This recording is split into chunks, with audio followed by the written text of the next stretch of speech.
आज का पहला update Aeroforce X mail UAV project को लेकर है, जिसमें डायनामेटिक एरोडेटा नाम की भारतीय कंपनी ने पूरी तरह देसी डिज़ाइन और सॉफ्टवेयर पर आधारित ड्रोन सिस्टम पेश करने की तैयारी की है, जो थल सेना, नौसेना और वायुसेना तीनों के लिए बनाया जा रहा है। इस ड्रोन का उद्देश्य लंबे समय तक हवा में रहकर निगरानी करना और ज़रूरत पड़ने पर हमला करना है। खास बात यह है कि इसमें किसी भी विदेशी टेक्नोलॉजी पर निर्भरता नहीं रखी गई है, जिससे भारत को पूरी टेक्नोलॉजिकल आज़ादी मिल सके। कंपनी ने इसे इस तरह डिज़ाइन किया है कि ये हाई एल्टीट्यूड और कठिन परिस्थितियों में भी काम कर सके। साथ ही इसमें एडवांस सेंसर और एआई बेस्ड सिस्टम लगाए जाएंगे, जो टारगेट पहचानने और मिशन को ऑटोमेट करने में मदद करेंगे। सरकार की कोशिश है कि ऐसे प्रोजेक्ट के जरिए रक्षा क्षेत्र में आत्मनिर्भरता बढ़ाई जाए और विदेशी ड्रोन पर निर्भरता कम हो। अगला update guided Pinaka rocket system को लेकर है, जिसे अब कम लागत में ज़्यादा सटीक बनाया जा रहा है। इसकी कीमत लगभग 70 लाख रुपए प्रति रॉकेट बताई जा रही है, जो इसे काफ़ी किफ़ायती बनाता है। इस सिस्टम को भारतीय सेना की मारक क्षमता बढ़ाने के लिए अपग्रेड किया गया है। इसमें जीपीएस और इनर्शियल नेविगेशन सिस्टम का इस्तेमाल किया गया है, जिससे ये अपने लक्ष्य पर बेहद सटीक वार कर सकता है। पहले जहां रॉकेट केवल एरिया टारगेटिंग के लिए इस्तेमाल होते थे, अब ये पिन पॉइंट स्ट्राइक भी कर सकता है। इसकी रेंज और सटीकता दोनों में सुधार हुआ है, जिससे दुश्मन के अहम ठिकानों को कम समय में नष्ट किया जा सकता है। ये सिस्टम खासकर सीमावर्ती इलाकों में सेना की ताकत को और मजबूत करेगा। अगला update 300 kilowatt laser weapon system को लेकर है, जिसे डीआरडीओ विकसित कर रहा है। इस सिस्टम की रेंज करीब 20 किलोमीटर बताई जा रही है और इसका उद्देश्य भविष्य की युद्ध प्रणाली में भारत को आगे रखना है। ये लेज़र हथियार दुश्मन के ड्रोन, मिसाइल और अन्य हवाई खतरों को तेजी से नष्ट करने में सक्षम होगा। इसकी सबसे बड़ी खासियत ये है कि इसमें पारंपरिक गोला बारूद की ज़रूरत नहीं होती, बल्कि ये हाई एनर्जी लेज़र बीम का इस्तेमाल करता है, जिससे एकदम सटीक और तुरंत असर देखने को मिलता है। इसके ऑपरेशन की लागत भी कम होती है और बार बार इस्तेमाल किया जा सकता है। भारत इस तकनीक के जरिए डायरेक्टेड एनर्जी वारफेयर में अपनी मजबूत मौजूदगी बनाना चाहता है। अगला अपडेट भारत और कंबोडिया के बीच होने वाले मिलिट्री एक्सरसाइज सिनबैक्स 2 को लेकर है। इस एक्सरसाइज में भारतीय सेना की टुकड़ी कंबोडिया रवाना हो चुकी है। ये दोनों देशों के बीच दूसरी संयुक्त सैन्य अभ्यास है, जिसका उद्देश्य आपसी तालमेल और ऑपरेशनल समझ को बढ़ाना है।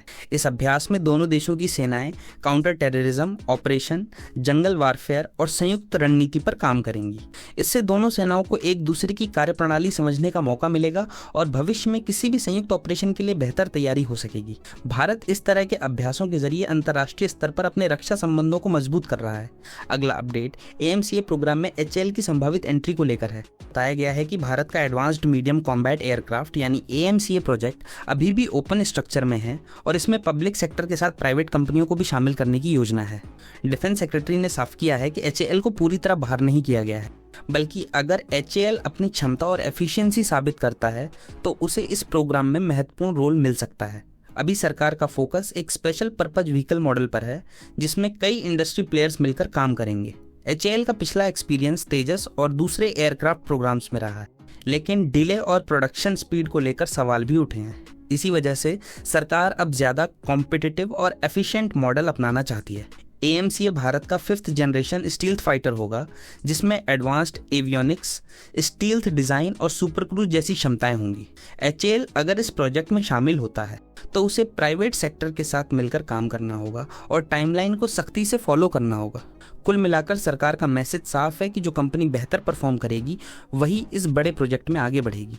अगला अपडेट इंडियन आर्मी द्वारा Ju-22 गनों को एंटी ड्रोन सिस्टम में अपग्रेड करने को लेकर है। बताया जा रहा है कि पुरानी सोवियत ओरिजिन की Ju-22 एंटी एयरक्राफ्ट गनों को अब मॉडर्न टेक्नोलॉजी से लैस किया जा रहा है, ताकि ये ड्रोन थ्रेट का मुकाबला कर सकें। इन गनों में अब EO/IR साइट्स यानी इलेक्ट्रो ऑप्टिकल और इंफ्रारेड सेंसर लगाए जा रहे हैं, जिससे दिन और रात दोनों समय टारगेट को ट्रैक करना आसान होगा। इसके साथ ही फायर कंट्रोल ऑटोमेशन सिस्टम जोड़ा जा रहा है, जिससे गन की एक्यूरेसी और रिएक्शन टाइम काफ़ी बेहतर हो जाएगा। आज के समय में छोटे और सस्ते ड्रोन भी बड़ा खतरा बन चुके हैं, खासकर बॉर्डर एरिया में। इसलिए आर्मी पुराने प्लेटफॉर्म्स को ही अपग्रेड करके उन्हें ज़्यादा प्रभावी बना रही है। ये अपग्रेडेशन कॉस्ट इफेक्टिव भी है, क्योंकि नई गन सिस्टम खरीदने की बजाय मौजूदा सिस्टम को ही मॉडर्न बनाया जा रहा है। इन अपग्रेड्स के बाद Ju-23 गन सिर्फ पारंपरिक एयर टारगेट ही नहीं बल्कि लो फ्लाइंग ड्रोन को भी आसानी से एंगेज कर पाएगी। इससे आर्मी की एयर डिफेंस क्षमता में तुरंत सुधार देखने को मिलेगा। अगला अपडेट MiG-29 के फाइटर जेट के बड़े अपग्रेड को लेकर है। दरअसल इंडियन नेवी अपने MiG-29 के फ्लीट को आधुनिक बनाने की तैयारी कर रही है और इसमें सबसे बड़ा बदलाव उत्तम AESA रडार को इंटीग्रेट करना है। उत्तम एक स्वदेशी AESA रडार है जिसे DRDO ने डेवलप किया है। इस रडार के आने से MiG-29 की टारगेट डिटेक्शन, ट्रैकिंग और मल्टी टारगेट एंगेजमेंट क्षमता काफ़ी बढ़ जाएगी। मौजूदा रडार की तुलना में AESA रडार ज़्यादा विश्वसनीय और जैमिंग के खिलाफ मजबूत होता है। इसके अलावा अपग्रेड में एवियोनिक्स, इलेक्ट्रॉनिक वॉरफेयर सिस्टम और वेपन इंटीग्रेशन को भी बेहतर बनाया जाएगा। MiG-29 के नेवी के एयरक्राफ्ट कैरियर ऑपरेशंस का अहम हिस्सा है, इसलिए इसकी क्षमता को बनाए रखना और बढ़ाना ज़रूरी है। ये अपग्रेड नेवी को नए एयरक्राफ्ट खरीदने की ज़रूरत को कुछ समय तक टालने में भी मदद करेगा। स्वदेशी रडार के इस्तेमाल से भारत की डिपेंडेंसी विदेशी सिस्टम्स पर भी कम होगी और मेंटेनेंस व अपग्रेड में आसानी होगी। अगला अपडेट GTRE द्वारा हाई एनर्जी इग्निशन सिस्टम के लिए इंडस्ट्री पार्टनर खोजने को लेकर है। बताया गया है कि GTRE अब एक एडवांस्ड इग्निशन सिस्टम डेवलप करने के लिए प्राइवेट इंडस्ट्री के साथ काम करना चाहता है। ये सिस्टम एयरक्राफ्ट इंजन के लिए बेहद ज़रूरी होता है क्योंकि यही फ्यूल को इग्नाइट करके इंजन को स्टार्ट और स्टेबल ऑपरेशन में रखता है। भारत लंबे समय से स्वदेशी एरो इंजन बनाने की कोशिश कर रहा है, लेकिन कई क्रिटिकल टेक्नोलॉजीज में अभी भी चुनौतियां हैं। हाई एनर्जी इग्निशन सिस्टम भी उन्हीं में से एक है। GTRE का लक्ष्य है कि इंडस्ट्री के साथ मिलकर इस टेक्नोलॉजी को डेवलप किया जाए ताकि भविष्य में पूरी तरह इंडिजिनस इंजन बनाया जा सके। इसमें advanced materials, high temperature performance और रिलायबिलिटी जैसे फैक्टर्स बहुत अहम होते हैं। अगर ये प्रोजेक्ट सफल होता है तो भारत की एरो इंजन टेक्नोलॉजी में बड़ी छलांग लग सकती है और विदेशी निर्भरता कम हो सकती है। अगला update Rafale fighter jet deal को लेकर है। भारत सरकार अब 114 मल्टी रोल फाइटर एयरक्राफ्ट खरीदने की प्रक्रिया को आगे बढ़ा रही है। इसके लिए डसॉल्ट एविएशन को रिक्वेस्ट फॉर प्रपोजल यानी RFP जारी करने की तैयारी हो रही है। ये वही कंपनी है जिसने पहले भी इंडियन एयरफोर्स को राफेल जेट सप्लाई किए हैं। इस नई डील में खास बात यह है कि करीब 50% प्रोडक्शन भारत में ही किया जाएगा, जिससे मेक इन इंडिया को बढ़ावा मिलेगा। डील के तहत विदेशी कंपनी को किसी भारतीय डिफेंस कंपनी के साथ पार्टनरशिप करनी होगी ताकि लोकल मैन्युफैक्चरिंग और टेक्नोलॉजी ट्रांसफर संभव हो सके।